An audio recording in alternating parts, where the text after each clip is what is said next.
Last year for core AOKs, we didn't know if it worked because we had a partnership with an elementary school, and we were on the fence whether it actually did anything, where the students actually got to write out a compliment. Basically, they were trying to do their own AOK. But Miranda got pulled into a principal office the following week because there was a call from somebody who received a compliment on Scar Street that week that made someone's life. It was a life-changing moment to that principal, and to what I hear at the end of that, the principal was in tears, Miranda was in tears, all because of these students learned a really cool lesson of just help other people, and sometimes just showing kindness is one of the nicest things you can do.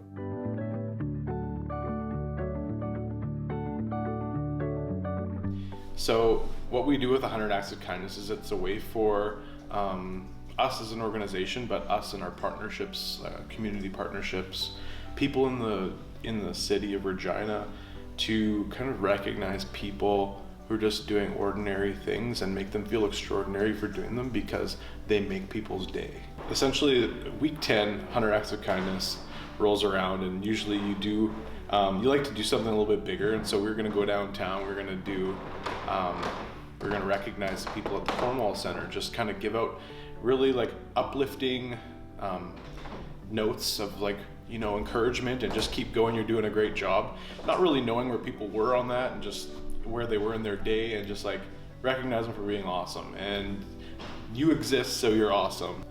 It was a cold day. It was minus 18 or 19 or something like that.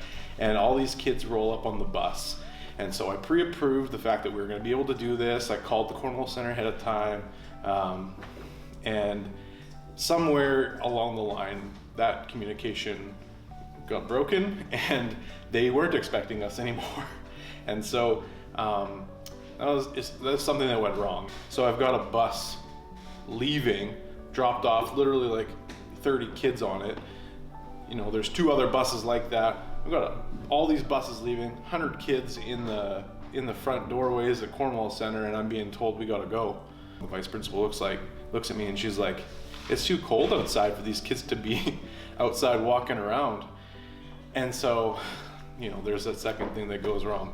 And the principal's like, well, we can go work and do the strip malls. So like down Scar Street, there's 2 strip malls. We can go down and do the strip malls. We can go into some of the local businesses, some of the towers down there, and do that. And so I'm like, okay, that's the best plan we've got going. So we kind of sent the kids out to do that trip in the Scar Street. So I stayed and acted as chaperone in the Cornwall Center there, just up in the food court. They're out there doing their thing and, doing what we intended, which was really awesome.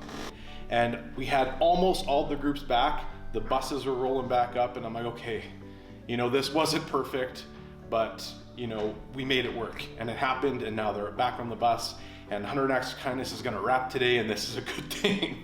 45 minutes comes up, 55 minutes comes up, and that last bus is waiting for this last group of people, and I'm like, where is this last group of people? So I text the one chaperone that's missing, and I'm like, where are you? And no answer. And no answer. Okay guys, what happened? We got stuck in an elevator. Say hello, hello, I gotta blow my nose. Fire 1, 2, 3, 4, 5. Hello. Do we have no? We're okay, yeah. I went and started running up and down Scar Street and running up and around these towers and trying to find these people. I couldn't find them on Scar Street, and literally the last place I looked was I think it was the FCC building. I'm trying to get in the elevator to go up the elevator and down the elevator to see on all the floors, are they there? And I couldn't call the elevator, and it wasn't calling. And I asked the janitor, hey, I'm just trying to get up to these floors. How do I get up here? And the janitor is like, oh, there's a group of people that are stuck in the elevator up there. Of course there is. Not only was I not supposed to be there, the kids weren't supposed to be outside, and now one of our groups is missing altogether. And I'm sitting here thinking, I'm never doing 100 Acts of Kindness again. I am hanging up my 100 Acts of Kindness hat today. It's done. I'm gonna get fired. Everyone gets down there. Kids are laughing hysterically. They think it was just the funniest time. The chaperone's just like, whew, glad we got out of there. I'm thinking this can't have gone any worse. This week 10, year 2 of 100 Acts of Kindness was like the last time I get to do this super awesome thing. And I get a phone call while I'm thinking all these things, and it's from the chaperone. So the chaperone calls me and she's like, Ben, I was at the school and the principal called me into their office. He saw me, he called me into their office. So I walked into the principal's office, and they didn't know at that point what had happened to us either. And so the principal was a little bit confused. He said, like, why are you back? And so then I was explaining what had happened, and so we were kind of chuckling in the office about our adventures.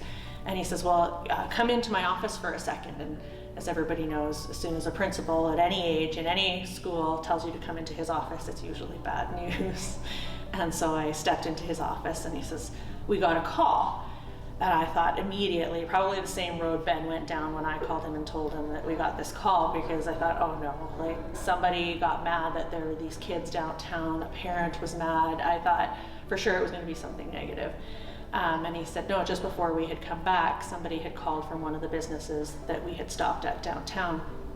And to this day, I still don't know which business or who it was, but it was a young woman had called who had lost somebody very close to her recently and was just on her first day back to work that day, and had stepped out of the office for just a quick moment to catch her breath, to have a breather from the office. And along come this group of girls carrying bags of hugs, candies, and these little kindness cards, and stopped and handed it to her. And in that moment, on that day, on minus 35 wind chills, it was exactly what she needed on that day. And so she saw the school's name on the back of the cards that we were handing out, and came back into her office and phoned our principal and wanted to make sure that the school knew and that CORE knew that regardless of what had happened that day, because she had no idea that they had made the impact on one person, that it had really, really lifted her spirits, and it had really changed the trajectory of her day, from being a pretty hard one to being the positive light for her. So, and they gave her this like hug and these this little note, which technically to anyone else would have meant nothing, but to her it was so important. And she got this call, and the principal took this call, and he was like, wow. And I took my hat that I said I was going to hang up, and I put it back on, because that's why you do it. And when I heard that, because I didn't hear it till after school, so I didn't know. And when my mom told me, it made me really happy that somebody did, we made somebody's day, and it was really happy.